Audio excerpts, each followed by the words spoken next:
Boa tarde, pessoal. Nosso primeiro encontro, em vídeo é para a correção do exercício do dia 19 de março, tá?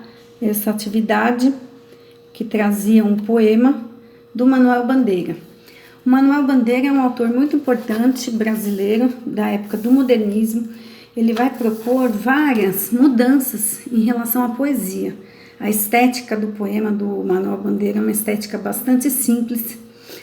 Muitas vezes a gente não encontra rimas nem métrica nos poemas dele. Era uma poesia ligada a fatos cotidianos da infância, reminiscências e sempre uma poesia bastante crítica.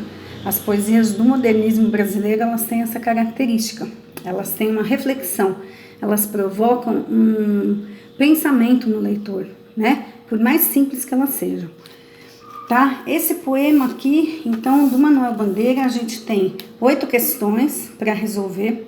A primeira e a segunda eu vou dar uma geral para vocês, tá?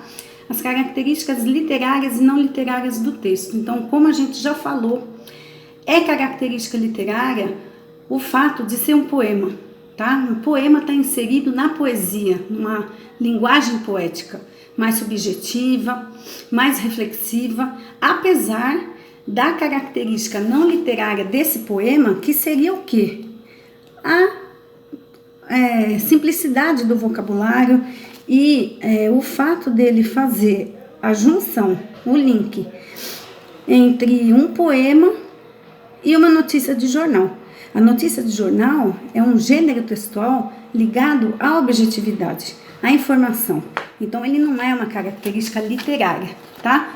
Portanto, são características literárias, então, o fato dele ser um poema, dele trabalhar com uma reflexão acerca do João Gostoso, que é o personagem, vamos dizer assim, aqui, que representa um eu lírico, ligado à miséria, à pobreza, pelo que está narrando, uma narrativa dentro do poema, tá certo, gente?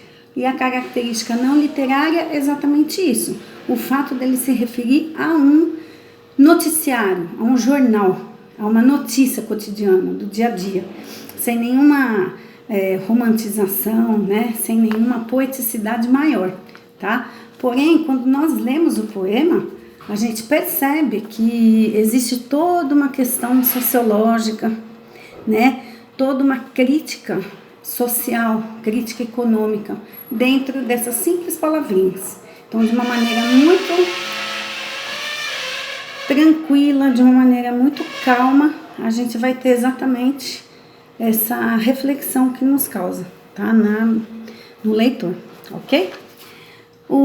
A questão número 3, qual o gênero textual? Lembrando, gente, que gênero textual é o nome, é o tipo de um determinado texto.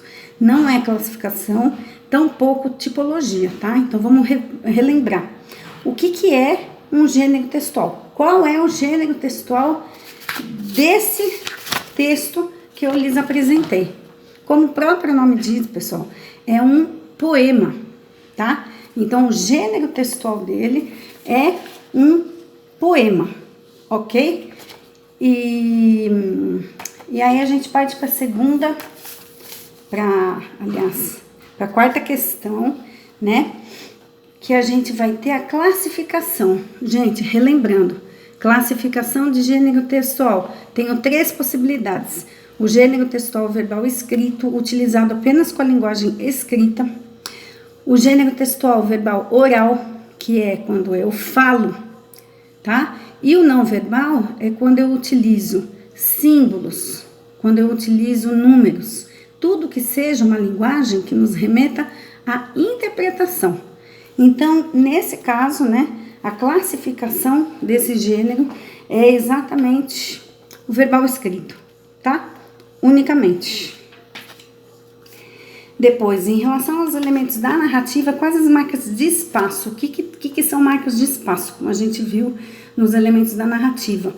São palavras ou expressões que nos ligam ao espaço, aonde acontece o fato. Qual é essa notícia de jornal? Onde aconteceu o fato que faz com que o poeta escreva um poema em relação a uma notícia de jornal. Então a gente tem Feira Livre, a gente tem o Morro da Babilônia, que é uma favela, né, uma comunidade no Rio de Janeiro. O Barracão Sem Número, também é o local onde ele mora. O Bar 20 de Novembro é um espaço também por onde passa a notícia. E a Lagoa Rodrigo de Freitas, que é uma lagoa existente no Rio de Janeiro, tá? Na capital carioca, ok? Então essas são as marcas de espaço. Quando a gente lê o poema, a gente pode perceber características socioeconômicas. Então, assim, como que era o João Gostoso? Era rico, era pobre? Pela leitura. É um morador de comunidade, morava num barracão, trabalhava em Feira Livre como carregador, tá? E ele frequentou o bar, ele bebeu, dançou e depois se suicidou, certo? Então, quais são essas características, né, do João Gostoso? Uma pessoa pobre, uma pessoa de trabalho humilde, moradia humilde, tá? Então, essas são as características. Questão número 7, eu faço, e a questão número 8, elas estão interligadas, tá? Em relação ao nome do bar, Bar 20 de Novembro, qual é a data comemorativa que ela representa? O nome do bar vai representar o dia 20 de novembro, que é o dia da consciência negra, certo? Então, qual é a simbologia disso? Se a gente lê um poema e a gente vê algo que nos remete a uma data comemorativa, e o poema fala das características mais simples, socioeconômicas do João Gostoso, então qual é a simbologia que essa data tem com contexto? Então tem toda a simbologia do negro, do pobre, do morador de favela, excluído, né? Sem perspectiva de vida, tá? Isso numa interpretação atual, certo? Porque o dia 20 de novembro é comemorado por algum tempo na atualidade, né? Uma data colocada como uma data histórica. Nem todos os estados e cidades comemoram, tem algumas cidades que comemoram esse dia da consciência negra. E essa é a simbologia. Quando a gente lê isso, a gente tem toda uma perspectiva poética e social dentro de um poema, que poderia ser tirado de qualquer notícia, né? De um jornal do dia a dia, de situações cotidianas, tristes, de povo excluído que ocorre em nossa sociedade. Ok? Então, gente, é isso. Primeira correção, espero que vocês tenham entendido. A maioria das pessoas, pelo que eu vi nas lições, conseguiu chegar, sim, ao objetivo, né?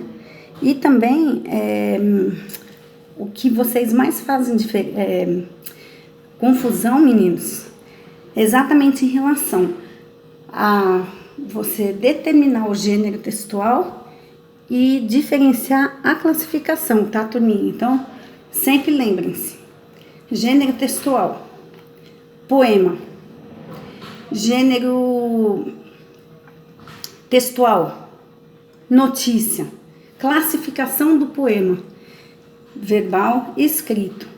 Classificação de uma notícia, verbal e escrito também. Se for do jornal, é verbal e escrito, tá ok? Bom, penso que realmente seja isso mesmo, né? Atividade, então a gente fica por aqui. Espero que vocês, qualquer dúvida, me procurem, ok? Bye, bye.